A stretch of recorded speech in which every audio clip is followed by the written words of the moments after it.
South African businessman Patrice Motsepe has been confirmed as a surprise candidate for the African Football Elections presidency earlier this week. The business tycoon, who is also owner of South Africa's Mamelodi Sundowns football club, has already received the backing from the Football Associations of Botswana, Sierra Leone and Nigeria. But does he really stand a chance is the question. CGTN Sias to Plessis takes a look. South African billionaire Patrice Motsepe caused quite a stir earlier this week as he was announced as one of the candidates contesting the top job in African football. The man, who is married to South African President Cyril Ramaphosa's sister, will have his work cut out to ascend to the CAF presidency. Definitely surprised. He's obviously left a huge footprint on the continent through Sundowns, Mamelodi Sundowns, and what Peter Mosimane and the team have been able to achieve. But he's not only riding on that particular ticket, on that sort of background. He's got huge financial backing, and it bodes well for South Africa should he get voted in. It remains to be seen if one of the richest men on the continent can garner enough support to claim the top job in African football.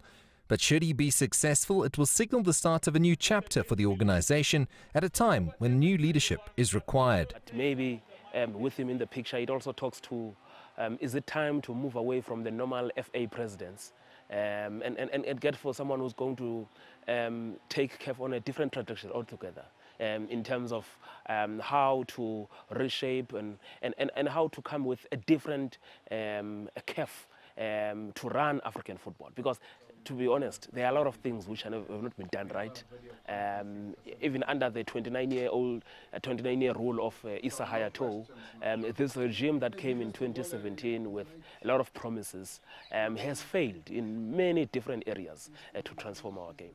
I just really hope that, this whole, there's a lot of negativity in and around and skepticism in and around our game, and I hope whoever takes over, whether it's Patrice or one of the others, that they're able to change that perception about the African game. The man currently in the CAF hot seat faces a slew of allegations around his actions as president of the organization, which could bode well for Motsepe, who himself still needs to make it past the FIFA Ethics Committee before he can officially throw his name into the election hat.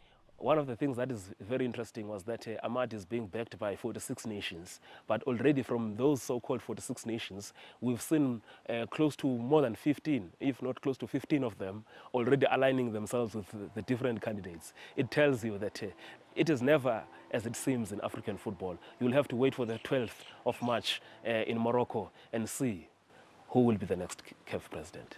Motsepe's surprise candidature and a strong backing from leading figures in world football has significantly altered the arithmetic of the CAF leadership contest. With the next FIFA elections around the corner, Motsepe could be important in rallying the African vote for the incumbent Gianni Infantino, who has shown keen interest in the South African taking over in Cairo. Sias du Plessis, CGTN, Johannesburg. Well, for more on this topic, we are pleased to welcome our correspondent, Sias du Plessis, live from Johannesburg, South Africa. To start us off, Sias, I'm going to tell you right now, a surprise candidate indeed. A lot of people didn't see Patrice Motsepe coming. Briefly outline what African football can expect from a potential Motsepe administration at CAF.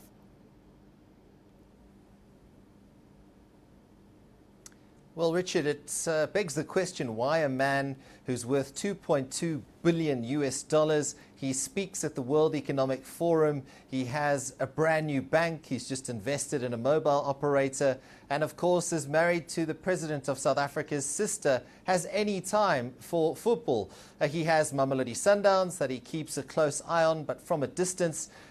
But the reason is because he believes he can fix African football. So I think immediately he's got to work on a broadcast deal to try and get the football back on our television screens, because in Southern Africa, we're streaming the games on the internet, and a lot of people can't afford the data to stream those games. So he needs to work on a broadcast deal. He needs to bring some administrative reform to CAF, what can only be described as a dysfunctional organization. And I think also he has a substantial network all over the continent where he'll be looking to tap into that network to try and generate some corporate funding into CAF, so that reliance on FIFA and the Africa Cup of Nations, which is about 80% of their revenue, comes from So I think from Patrice you can expect someone who'll be diligent, he'll have a strong team around him, and he'll be focused on trying to do what's good for African football.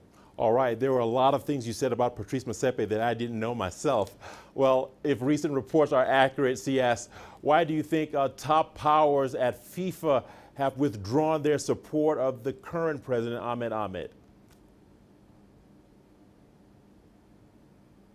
Well, it's a very good question, because at the end of the day, you've got Gianni Infantino sitting in FIFA's hot seat. He's looking at another term. He needs to try and find out where he can bolster that support. And he's looking at Africa. He's the one that called the meeting in Nairobi to get these football powers together to discuss the nomination of Patrice Motsepe. And it must be said that Patrice was reluctant at first. He needed some convincing before he agreed to run for the CAF presidency. But all makes sense now. If you put one and one together, it makes two, because Infantino wants one of his men sitting in Cairo so that he can garner that support from the African bloc. I mean, that's 54 member countries that he'll be relying on, especially with Europe's 55, and it gets quite interesting. But at the end of the day, he wants some stability at CAF, because he sees Patrice as the type of guy that can bring some stability, some infrastructure, and as well as some much needed revenue back into African football.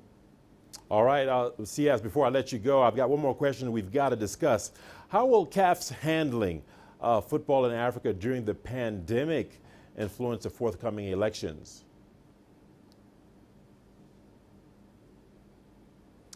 Well, there's a lot of sort of question marks around what CAF have done with COVID-19, and, you know, with a big cloud hanging over Ahmed, and he's very much in the crosshairs of the FIFA Ethics Committee as well as the French police.